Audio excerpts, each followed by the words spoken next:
Lalawigan na lang ng Quezon ang nagpuproduce sa mga produktong agrikultura sa buong Calabar Zone at sa National Capital Region.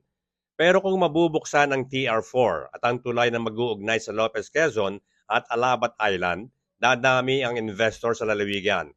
Kaya mas malamang ayon kay Governor Dr. Helen Tan, baka umangkat na rin ang mga produktong agrikultura ang lalawigan dahil sa mga conversion ng sakahan patungo sa industrial area. Pero kung si Governor ang tatanungin at payo nito sa mga magasaka ng Sariaya, Quezon, dapat balanse. Kaya bilin ko po sa mga mayor, pagka po gumagawa ng CLUP, babalansehin nyo. Dalawa, gusto nyo na po bang ipa-convert lahat to industrial ang lupa yun? Huwag na tayo magsaka? It's up to you. Kayo magdidesisyon nun, di ba? Pero kung ako bilang governor, you have to balance. Kasi pagdating ng panahon, aangkat naman tayo sa Bicol.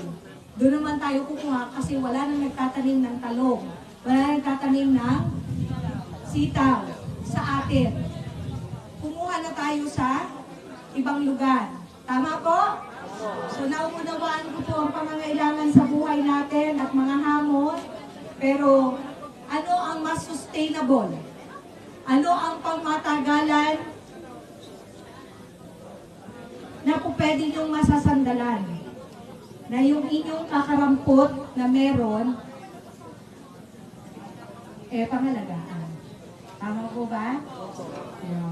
So pagka magandaan-daan, mas lalong sinisipagan. Tiniyak naman ni Governor Tan na hindi titigil ang pamahalaan panlalawigan sa pagtulong sa mga magasaka hanggat hindi nagbabago ang buhay ng mga ito.